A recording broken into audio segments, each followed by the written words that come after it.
اگر اللہ اتنا حکمت والا ہے تو اس نے شراب جیسی لذیذ غذا کو حرام کیوں کیا ہے؟ امام سے پوچھا گیا، امام نے کہا کہ شراب کو اللہ نے اس لیے حرام کیا ہے کہ جب کوئی شراب پی لے نعوذ باللہ من ذالک تو اسے تمیز نہیں رہتی اپنی محرم اور نامحرم خواتین میں۔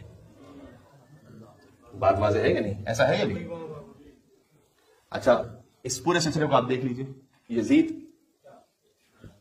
اپنی محرم عورتوں سے نعوذ باللہ من ذالک بدکاری کرنے والا، عبد الملک بن مروان شراب کے نشے میں کنیز سے تعلق جوڑ کر اپنی کنیز کو نماز کے لیے بھجوانے والا، بعد میں ولید اور ان جیسے لوگ اپنی مردہ کنیز سے زنا کرنے والے شراب کے نشے میں۔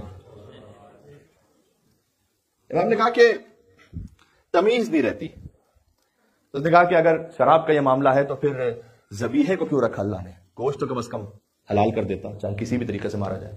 امام نے کہا کہ اس کی بھی ایک طبی وجہ ہے، ایک معنوی وجہ ہے۔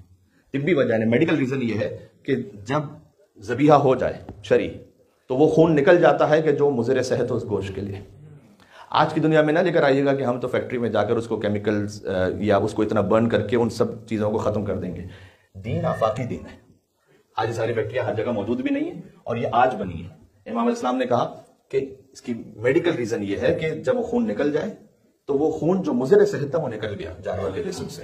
اللہ نے اس طریقے سے انسان صحت کا خیال رکھا اپنے بندے کی، اور کہا پھر وہ خون کو کیوں نہیں حلال کیا؟ امام نے جواب دیا اس لیے کہ اگر خون کو حلال کر دیتا اللہ تو اس خون کے استعمال سے جسم میں بو پیدا ہوتی اور سنگ دلی پیدا ہوتی، لہذا اللہ نے اسے حرام کیا۔